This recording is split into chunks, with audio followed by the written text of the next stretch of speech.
how are you today? Excellent. Oh my God, you are a gorgeous man. I'm so happy to meet you today. It's my pleasure. And Thank I you. know you're not in the glamour business, but I want you to talk to us a little bit about you. Yeah. Introduce yourself to us. Let us know a little bit about the company that you formed, and make sure entrepreneurs know that if you did it, they can too. Yeah, well, absolutely. I believe in that. So my name is Jim Miller. I'm the founder and CEO of Astero Group. We're a fractional CFO firm that helps business owners earning usually between $2 and $20 million in revenue make and keep more of their money.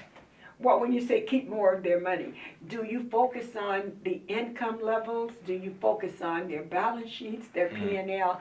What actually means, with a person making that kind of money, what kind of a character would you like to see besides, yeah, here, I write this check with this amount? Right. Talk to us about your clients. Yeah, great question. So our clients vary a lot. So we're industry agnostic. Typically, we'll shy away from companies with inventory. We focus on tech and SaaS, but we have clients with inventory. We have event company clients that build some of the biggest festivals on the West Coast, and other similar industries as well. The character of the clients. I know you just don't take anyone in, and anyone making any kind of money, 2 million plus. Got it. They've got to have the type of character that you can work with. So, Yes. Do you advertise? Do you look for special clients, or do they find you? It's a little bit of both. There's a lot of reputational growth. I started this company in January of 21, Okay. and so there's some of that. I've tried everything under the sun in terms of marketing. We failed a lot. Our clients are particularly sophisticated, and in the B2B space, that's the case. So you can't just run a Google ad and let it go and expect to get that response. So yes, these are the yes. people placing the Google ads, so they know how to see through all that, and they know what they're doing. It's a requirement. Well, and I would add, what we took as a client when I started the firm is different than what we take now. We're a lot more selective. Oh, my goodness. It's always been good people, but we need to make sure people are good people. So, there's the revenue requirements. So these days, we want people to be making at least $2 million in revenue, because honestly, I genuinely don't believe you need a CFO before that point. Even a fractional one. Fractional, yes. These business owners are typically doing, their own books and accounting and looking ahead. Around, and struggling with that. And struggling. And not really becoming the success that they think they can, because, I know it all. I've done this. Here's my friend sitting next to me in this chair, and they got it going on. But Yes. Now, let's talk about the character. How important is that in working for your firm? Yeah, it's so important. So I've fired clients before. Life to date, I've fired 2 clients because they were consistently rude to our CFOs. And I verified and I talked to them, and it was best for us to break off that relationship. It was difficult for me as a business owner. You want that revenue, especially a growing business owner. And you want the clout that might come from that revenue. Exactly. One of these was a really important client and a larger client, but I would say the payoff, if I'm speaking selfishly from a business owner numeric standpoint, the payoff was even greater for the business, because I earned more respect with the team. It helped us further sculpt the avatar of the clients we want to work with, which are good people that are looking to grow, not people who are just looking to maintain their business. Otherwise, there's not a lot we can do. We won't have as big of an impact, and you won't feel as good about writing our check every month. And I want our clients to feel really good about that. And no regrets. That's exactly. Right, at the midnight hour. Exactly. Well, one of the things that makes us unique from other accounting firms is they can fire us at any time. So we don't have big, long agreements. Without that retainer agreement. Doesn't exist. So we need to prove that value every single month, or I love it. Yeah. Well, now, when these characters that I would call clients pretend, when they come to you, what exactly are they looking for in you, your company, your firm? Yeah. What exactly are they there for? Well, it's a really interesting question. So a lot of the time, they don't know. And I've heard this on almost every single, kind of discovery call I've ever had with these entrepreneurs, is they say, don't know what I don't know. So I usually define accounting, and there's 3 pillars. So there's pillar 1, which is like bookkeeping. It's historical. And then there's CFO services, where we live in the future. We're looking ahead. We're forecasting. We're connecting them. And, with the client size we have and we typically work with, it's 1 or 2 owners, and their own personal wealth is directly tied into the success of their business. Oh, of course, of course. And then the third Yeah, I piece would of tax. imagine that. Yes. Exactly. So it's really sculpting that middle picture and making sure that we have the ability to get the value they want out of it. And so they've been doing the bookkeeping typically. Once they hit around $1 million, they'll outsource that to someone, or they've got a tax accountant that handles it. But then once they hit that $2 million mark, they're like deciding, should I be writing off lunches? Should I be making purchases? What do I need to do to grow my wealth? And that's where we step in and say, hey, let us help you. You go do what you do best. You focus on growing the company and getting revenue. We'll take care of this stuff and give you peace of mind that everything's being handled properly. And because you're a man of integrity, I can see that, I can feel that, and the way you talk, it shows you're a man of ethics. Do your clients see that and say, you know what, it's not all about the money, but I need to have someone like you, even as a mentor. Part of your work, does it include mentorship? It does. No, that's, I never thought of it in that term, but Of course, that's a you lot of are. what we are as CFOs. So Yes. I think a differentiating factor between a controller and a CFO, and some of this is my opinion, but I feel very strongly about it. A controller, I would consider, very smart, but a little bit more of a heads down numbers nerd. Here's your books, okay. here's your reports. A CFO needs to be a heads down numbers nerd, but they also need to know how to see the future a bit. They need to know how to connect the dots between goals and what's happening with the books. And business owners are busy people. They don't want to see 50 reports. A controller is going to give you 50 reports. A CFO is going to say, depending on the business owner, of course, but here's a couple charts. Here's the stuff you care about. This is all getting taken care of. Here's some stuff if you want to see it. Go work on that. Yeah. So, in essence, you're not only helping them on a personal level, but on the business level as well. Yes. What do you want to see for the future of your company? It sounds like you're doing a terrific job now, but what are your goals for the next, say, 5 years? Yeah, some people might answer that with they want to exit or, sell the Sell company. it. Yeah. That's not in my cards at all. I want to keep growing the company. I want Astero Group to truly be the de facto CFO looking ahead in the future, technology-driven company to help business owners make and keep more of their money.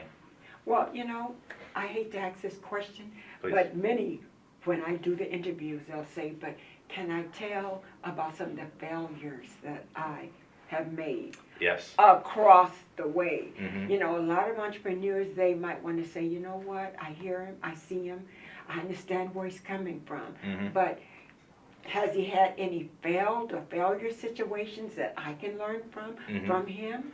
Talk to us about maybe a couple that you've had to navigate yourself and your company through.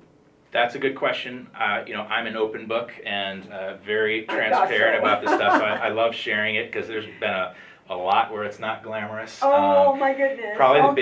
biggest piece, I guess there's two things. There's marketing and there's been sculpting what I call the avatar of our ideal client. And that's Yes. how that's changed since I started the company in January of 21. So on the marketing side, I've tried everything. I've paid web people and getting sales funnels built and ads on Instagram and some. You didn't know us. No, that's right. I know that's true. That's true. That's And that's so what we you do. find the right people as you navigate these journeys, and but you try a lot of things and you fail. And I believe in order to make money, you have to lose money. So I don't regret Oh, okay. Say that again. it. In order Hey, you guys, listen to that. in order to make money, you need to lose money, and Okay, you want I've to do it never heard that. strategically. Never heard that like that. Yeah, but it's important. It's the same thing for a business owner or anyone really trying to grow their personal wealth. Is you have to move money to make money. That So is you can't true. just keep in a savings account. You have to invest it or utilize some of the tools our government provides. But so that's the marketing side of it, and the other side of it is on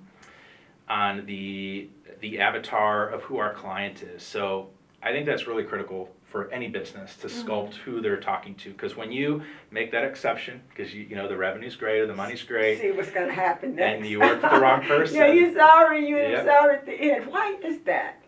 I think. What brings that kind of thinking and Yeah. the attitude of that Well, to bear? Because it is Right. really true what you just said.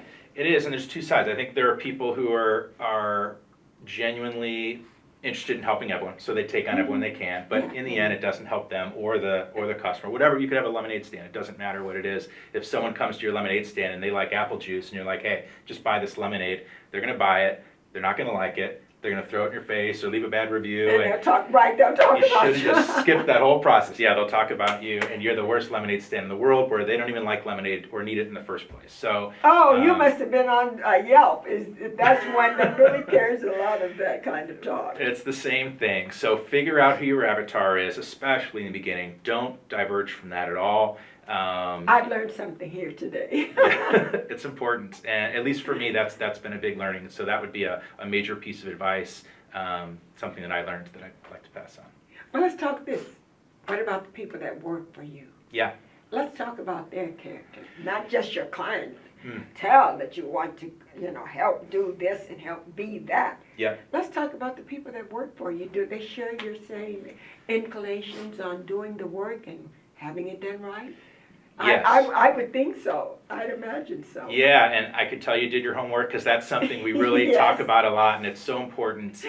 It's easy to find accountants and CFOs who want to work for you and have a remote job and work with cool companies. Mm-hmm. It's not easy to find people like that who are outspoken and can hang with CEOs and C-level executives and have those conversations. Mm-hmm. And so I truly, and a lot of people might say this, but look for people who have an amazing personality, and just as much as their accounting skills.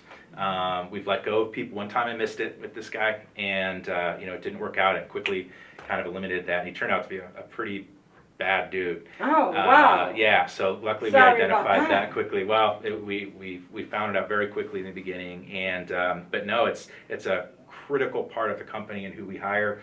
We want people who are positive, who, it's client first mentality, people who are solution finders and are proactive in what they do. And if they have those four things, the accounting stuff, show them your diploma, we're good. It's a breeze. Mm-hmm. Now, in showing that diploma, what are the necessary skills beside a diploma Yeah. you would be looking at for those working with you and handling these top-heavy clients?